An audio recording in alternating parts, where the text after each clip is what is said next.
बार की बात है, एक गांव में बहुत तेजी से बाढ़ आया था और वहां पे जैसे ही बाढ़ आया सब अपने अपनी जान को बचाकर वहां से भागने लगे। एक बहुत ही वृद्ध व्यक्ति था जो कि हमेशा बैठकर तपस्या किया करता था, भगवान की बहुत प्रार्थना किया करता था। और जब सब यहाँ वहाँ भाग रहे थे तो वो अपनी ही जगह पर स्थिर था, बिल्कुल वहां से उठ ही नहीं रहा था।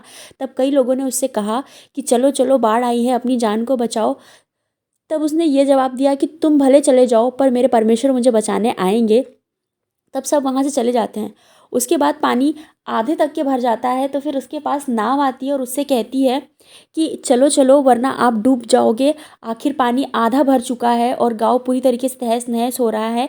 लेकिन वो फिर भी नहीं जाता और उनसे कहता है कि आप लोग चले जाओ, मुझे मेरे भगवान बचाने आएंगे।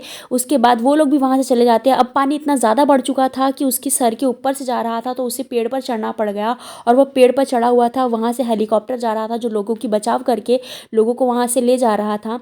लेकिन अब वो हेलीकॉप्टर उस व्यक्ति के पास आया और उससे कहा कि अब ये लास्ट हेलीकॉप्टर है, आप फटाफट से आ जाओ वरना आपकी जान चली जाएगी। लेकिन वो फिर भी नहीं माना और उसने कहा कि मुझे मेरे परमेश्वर बचाने आ जाएंगे, आप लोग चले जाओ। और उसके कुछ देर बाद पानी से डूबने के कारण उसकी जान चली जाती है। और फिर जब वो मरने के बाद स्वर्ग में जाता है तब वो परमेश्वर से प्रश्न पूछता है कि मैंने आपकी हमेशा तपस्या की, हमेशा आपकी पूजा की, लेकिन आपने मुझे मुश्किल वक्त के समय मुझे बचाया क्यों नहीं। तब भगवान ने कहा, अरे मूर्ख, मैं तुझे बचाने के लिए 3 बार आया था।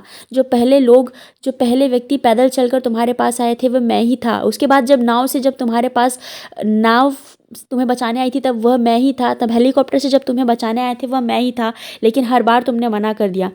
ऐसा ही हमारे साथ भी होता है, कई बार हमारे पास मौके आते हैं लेकिन हम उसे ऐसे ही जाने देते हैं, ऐसे ही गवा देते हैं, सही डिसीजन नहीं ले पाते, सही फैसले नहीं कर पाते। हमें ऐसा लगता है कि हमारे लिए कुछ और बड़ी चीज़ इंतज़ार कर रही है। लेकिन हमें कभी भी याद रखना है कि छोटी चीज़ों से ही शुरुआत होगी, मेहनत करनी होगी, तभी जाकर भगवान भी हमारी सहायता करेंगे। हमें भी एफर्ट्स डालने होंगे, हमें कभी मौके नहीं गंवाने चाहिए। मुझे ऐसी आशा है और उम्मीद है कि मैं आपको इस वीडियो के माध्यम से, इस कहानी के माध्यम से, इस कहानी के उद्देश्य को समझा पाई हूँ कि हमें अपने जीवन में आने वाले मौक़ों को कभी गंवाना नहीं है।